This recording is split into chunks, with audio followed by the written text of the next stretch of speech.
Welcome back to another episode of Backyard Builds. This week, we're going to try and fire it up.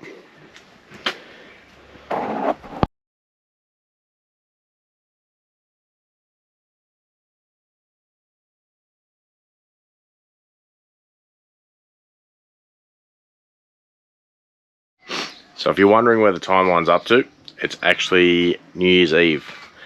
We haven't heard the motor fire yet, so today's job is going to be see how it runs. At this point, if it doesn't run well, we're going to probably call it here. There's still a lot to do. Exhaust isn't finished.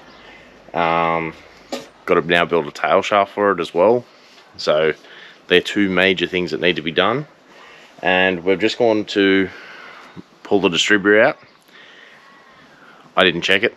There's no points. It looks like it's been converted at some point to electronic, and there's no Pertronics inside of the distributor itself. So I've managed to borrow one from another guy here in town who has a lot of FE stuff. So we've gone to put it in, prime some oil pressure. But first, before you prime oil pressure, it probably needs oil in it. So gone to drain the oil out of it. Some plugs come out, oils come out, looks reasonably good, but unfortunately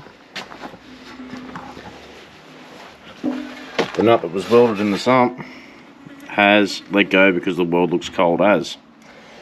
So some plug did not go back in, which has meant we've now had to take the sump off, which thankfully it's easy to do in there. If it was in like a car with a cross frame in it, cross member in it, probably not the easiest thing in the world. So really grateful that that was easy. We'll tack that back up and go from there.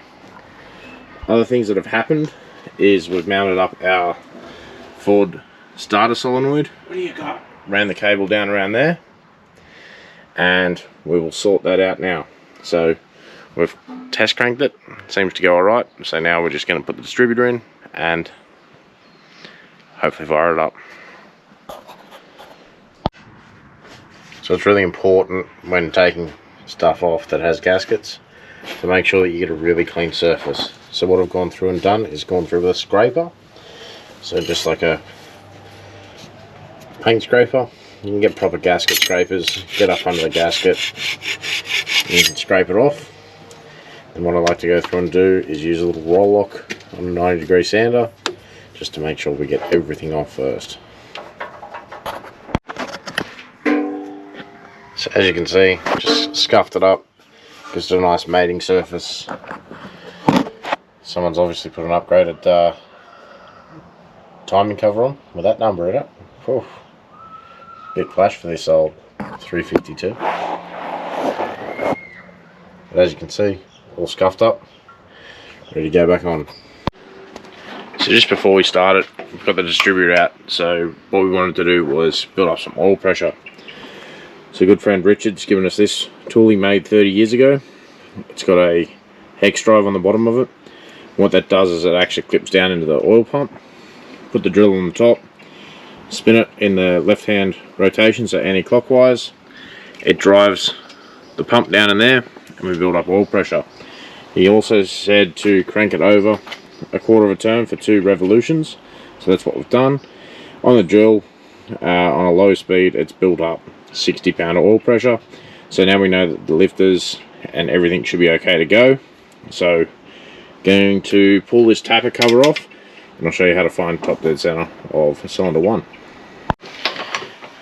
So we're just finding top dead center. So Dad's just barring the motor over. Well, what we're watching for is the valve rocking. So this one here is our exhaust valve. So it's opening, so it's just had a compression stroke. Intake will now open. So as that piston's going down, it's sucking in. Now as it comes back up, this is the compression stroke now. So what we're going to try and do is just wait to get it right up on top of the dwell. So the piston's going to come all the way up, as you can see with a bit of wire. As it comes up, yep, whoop, it's just started to go down. So that's right at the top of the compression stroke. So that should be fire number 1. If we look down here, we've got a top dead center mark and it lines up. What we're probably going to do is actually put a bit of paint pen on there, just so it's easy to see with a timing light later on. If you are going to stick anything in the motor, like a piece of wire, bend the end over, that way it can't fall in and can't get stuck. Make sure it's longer than the stroke, otherwise you're going to be taking cylinder heads off to try and find what you've stuck in there. I use wire, people use screwdrivers, anything really. So what we'll do is we'll now put the distributor in the hole, wire it up, and give it a go. There you go.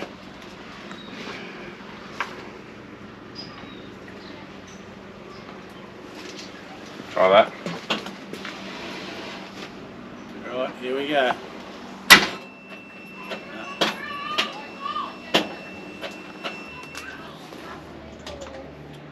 Go again.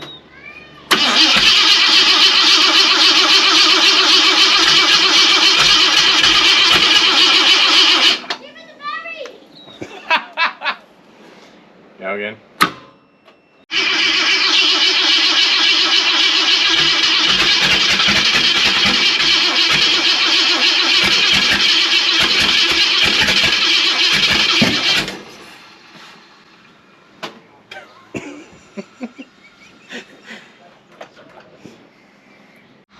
Motor just cranked over.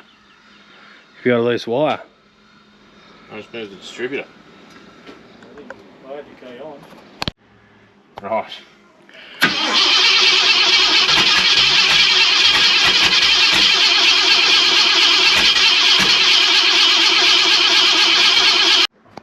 Righto, go again.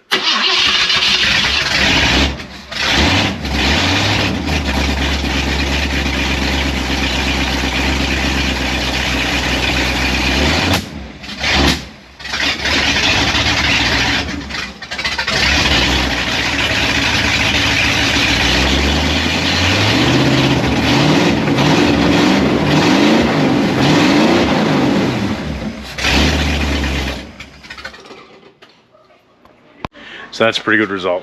Got it fired, seems pretty healthy. Doesn't seem to be breathing too heavy either. A few little things to do now, such as obviously time it, hook up vacuum advance. We've got the coil, the starter relay, everything wired up. Got to wire the alternator as well, so it needs a voltage regulator on it. At this stage it probably would have been quicker to put a 1-wire alternator on it, but here we are. I've got a voltage regulator to do. But what that means is that there's still a heap to finish off. Things like exhaust still needs to be welded out, mufflers need to be attached, brake lines need to be done, and then we can put the front sheet metal back on. So what that allows us to do is put the radiator in and then put the thing down back on the ground, start to time it and tune it up to sort of get it running reasonably well. A lot of things have been done off camera, so things like shifter linkage works really well.